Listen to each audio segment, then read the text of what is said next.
Et alors, le surf invité au JO de Paris, en quoi est-ce une bonne nouvelle pour la région et pour ce sport? On en parle avec Jean-Luc Arassus. Bonjour. Bonjour. Merci d'être avec nous. Président Merci. de la Fédération française de surf, vous rentrez de Paris, hein, Oui. où a été donc annoncée la liste des 4 sports invités au JO de 2024. Comment avez-vous vécu d'ailleurs cette annonce? Ça a été un grand moment, beaucoup d'émotions, parce qu'on attendait quand même cette décision et se retrouver vraiment positionné pour les Jeux de Paris, c'était très important pour l'avenir de notre fédération. Alors, sport invité, ça veut dire quoi concrètement? Alors aujourd'hui, ça veut dire qu'on est quand même à Tokyo. On sera certainement à Paris, puisque comme vous l'avez rappelé, il y a une procédure quand même que nous devons respecter. Milan au mois de juin.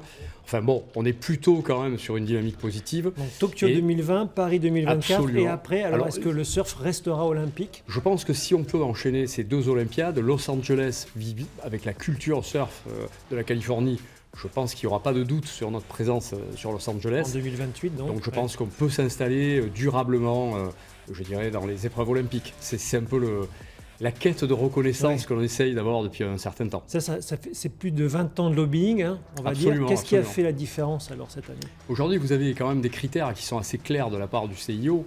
Donc on essaye de toucher des communautés qui sont proactives, dynamiques, jeunes. On est connoté quand même très fortement sur l'environnement.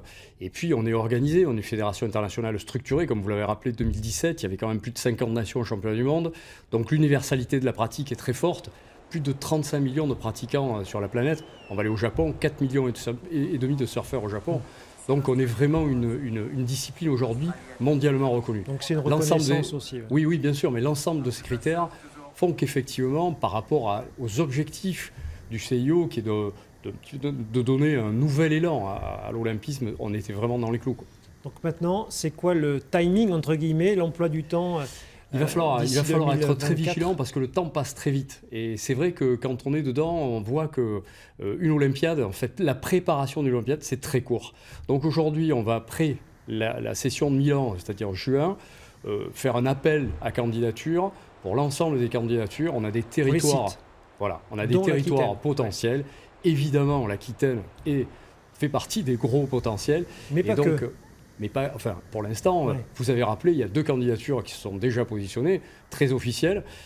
Et donc derrière, on verra. En tous les cas, il nous faut des dossiers de candidature très forts pour encore une fois mobiliser la communauté des surfeurs français et puis surtout démontrer qu'on peut organiser un événement de grande qualité. À ce sujet, on organise donc un championnat du monde de longboard qui est une discipline emblématique du surf. Et donc on pourra encore une fois démontrer sur Biarritz qu'on est capable d'organiser une grosse compétition.